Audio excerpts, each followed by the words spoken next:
Bienvenido a la oficina de PGH, para nosotros es grato tener nuevamente tu atención. La historia narrada a continuación no pretende hacer apología al delito, solo tiene fines educativos.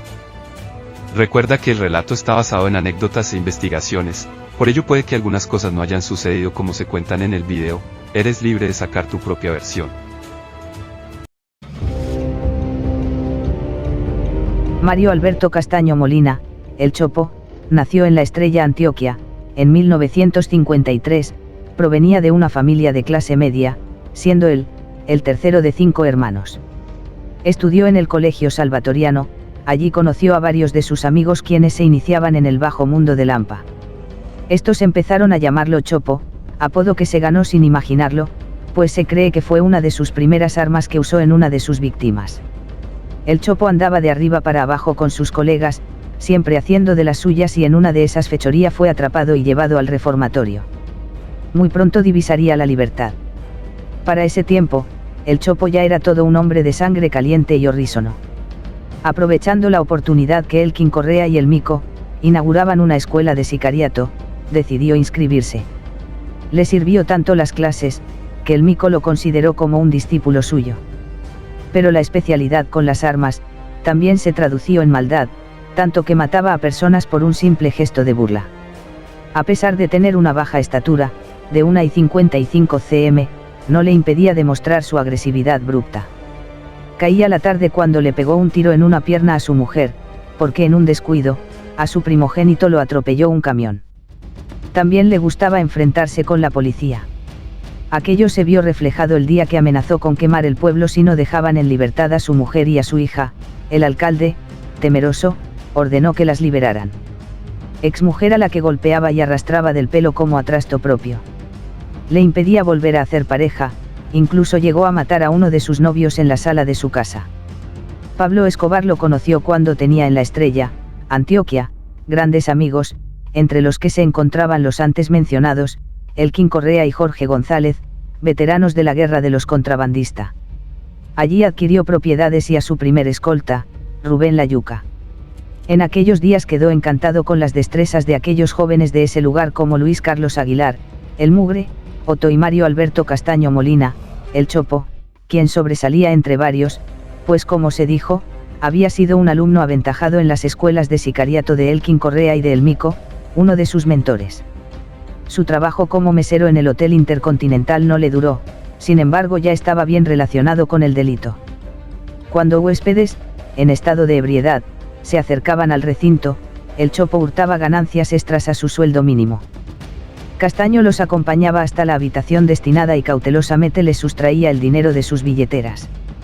Luego se iba a La Estrella, donde estaban los bandidos de El Patrón, como La Yuca y Jorge Mico.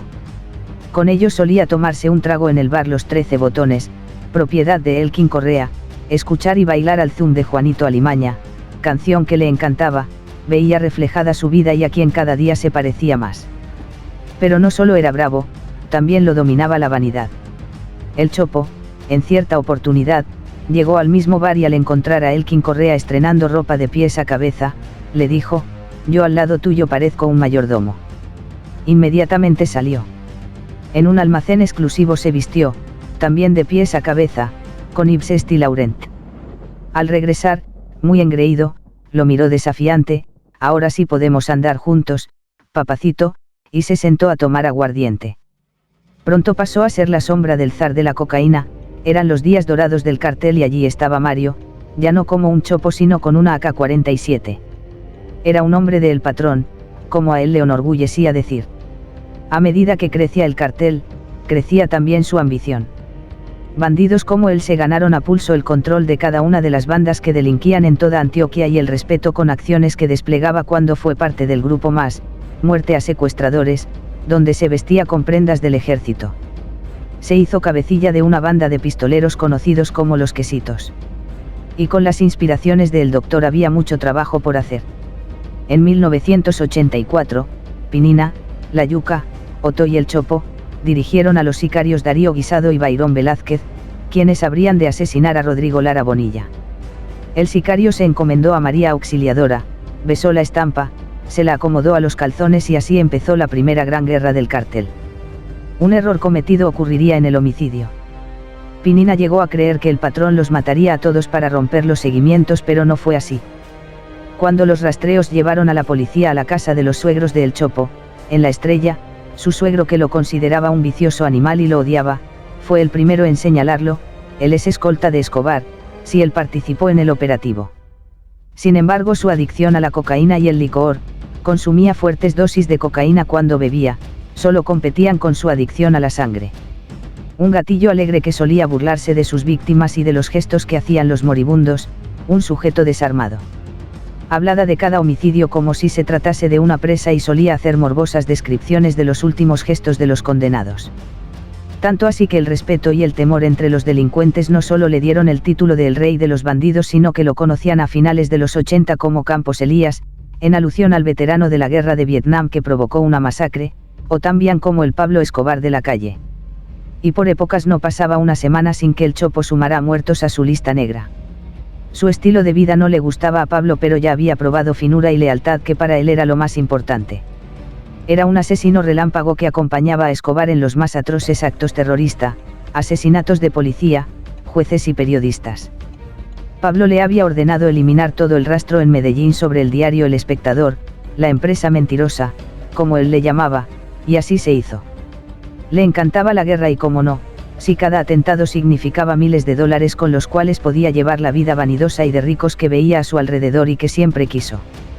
No solo era un gatillero profesional, Pablo, que lo estimaba demasiado, muchas veces lo incorporó en las pistas de Mamarosa y Parcelas, California, para el envío de kilos de cocaína al exterior. Un traqueto que cada día disfrutaba más de sus muertos, como lo hizo cuando Escobar le había dado la orden de asesinar a Evelio y Héctor Barrientos, los dos hombres que habían concebido Mamarosa. Mañana se van, alzan a Héctor y lo matan, pero fuera de la hacienda. Hagan lo mismo con Evelio, sentenció el capo. La sentencia también sería para Beto Cano, ex socio del narcotraficante El Campeón, acusado de robo. El Chopo lo ejecutó, por encomienda de El Campeón, tras cerrarse sobre el Mercedes blanco de Beto y descargar varias ráfagas sobre él.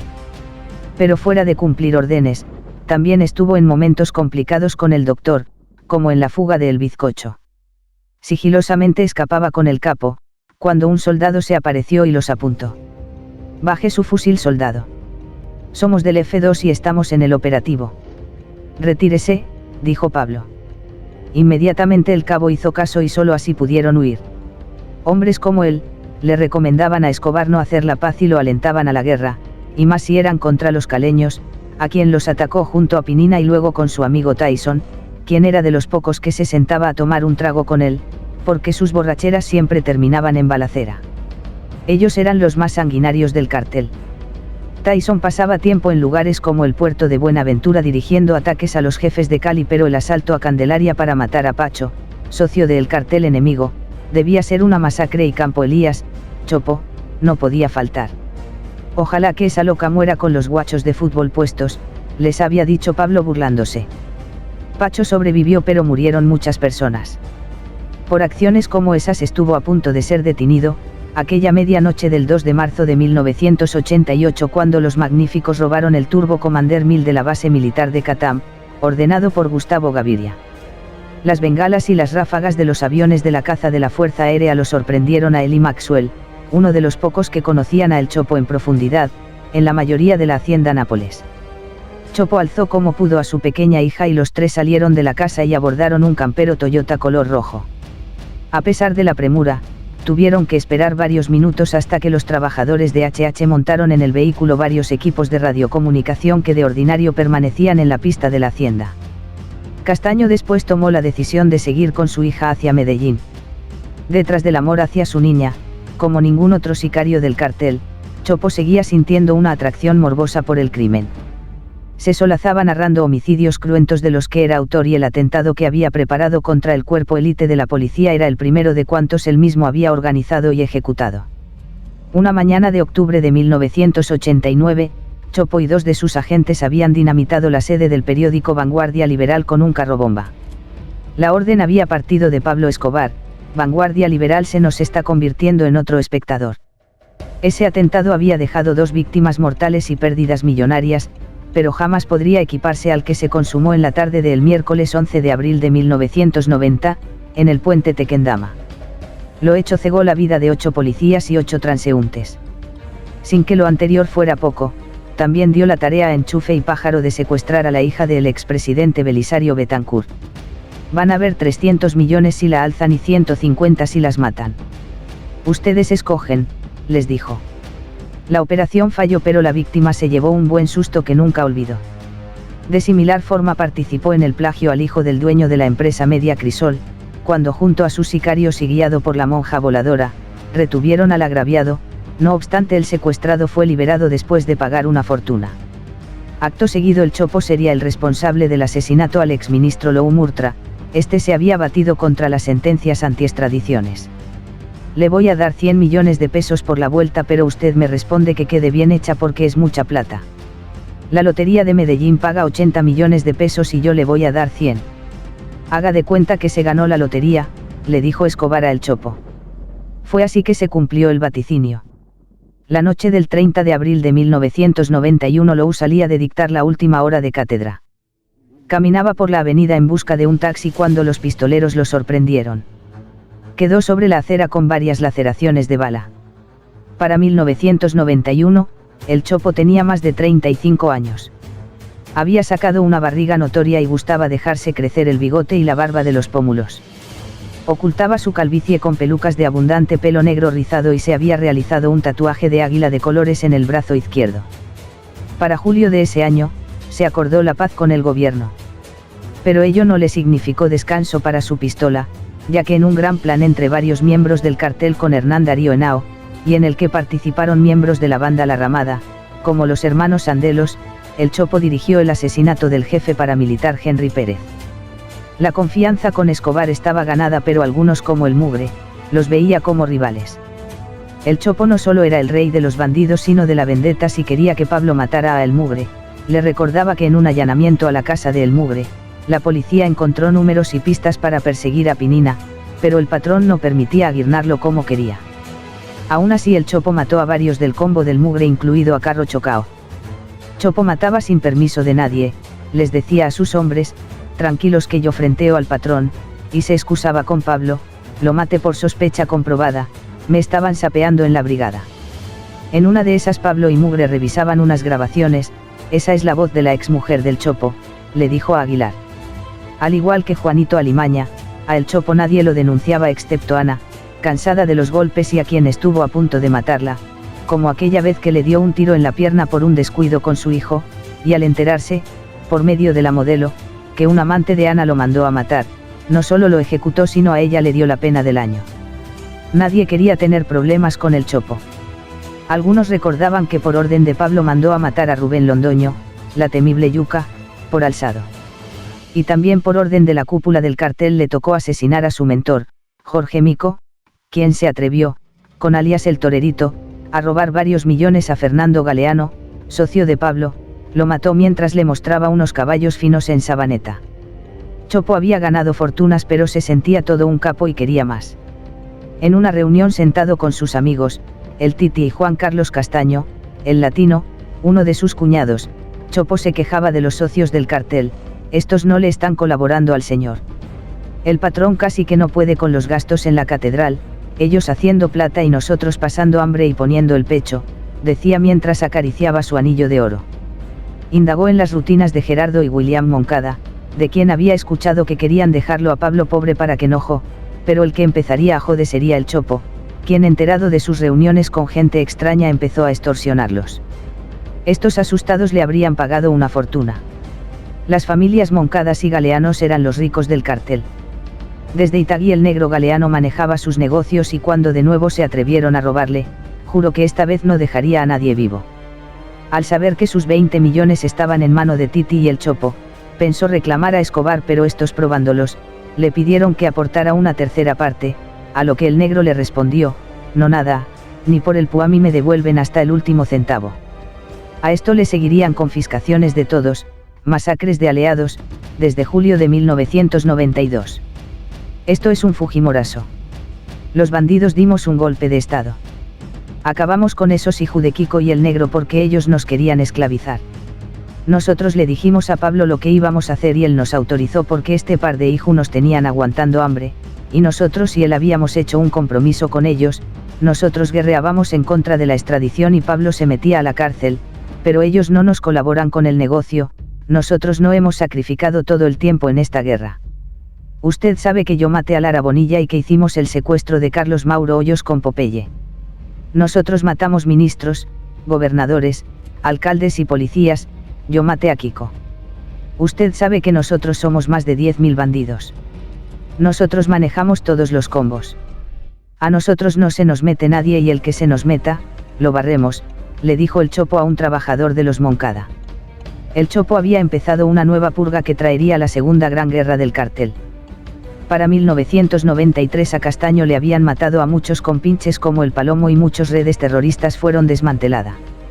La guerra se puso fuerte, más de lo que le gustaba y trajo una nueva campaña de recompensa con su foto incluida.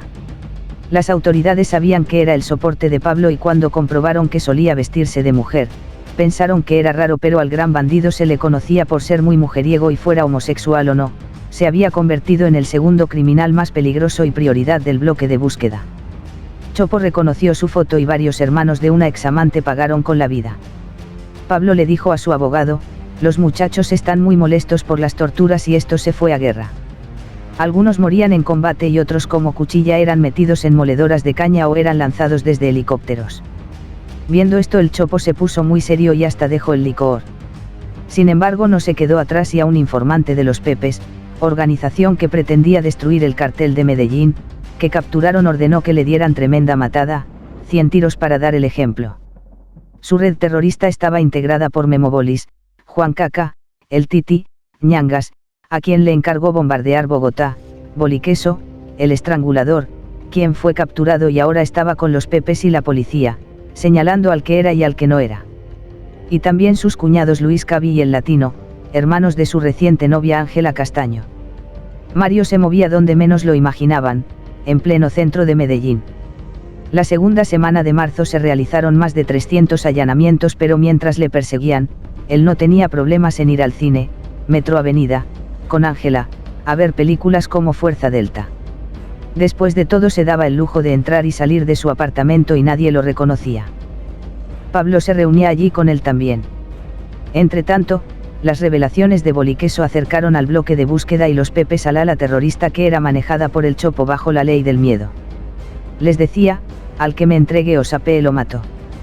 Empero su suerte ya estaba contada. Las autoridades capturaron a varios hombres en la mañana del 19 de marzo de 1993, incluido Juan Caca, que aceptó colaborar luego de que lo apretaran un poco, se preocupó sobre todo que su rencoroso jefe no sobreviviera. Yo sé dónde está el Chopo, tengo una reunión con él, tienen que matarlo porque si no él nos mata a la familia, a todos. Posteriormente el bloque de búsqueda y miembros de los Pepes entraron al edificio y subieron al piso 20. Chopo tenía una gran ventana abierta y la puerta del cuarto cerrada donde se encontraba recostado viendo las noticias con sus pistolas muy cerca, por ello le fue difícil percatarse que un comando había abierto la puerta número 2000.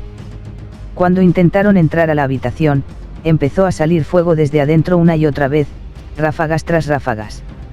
Derribaron la puerta y los primeros que entraron, dispararon una lluvia de balas en el cuerpo matándolo a sus 40 años. Fue el último campo de batalla del hombre de la guerra, de la que se proclamó el guerrero del cartel, que a lo único que le temía era a la cárcel.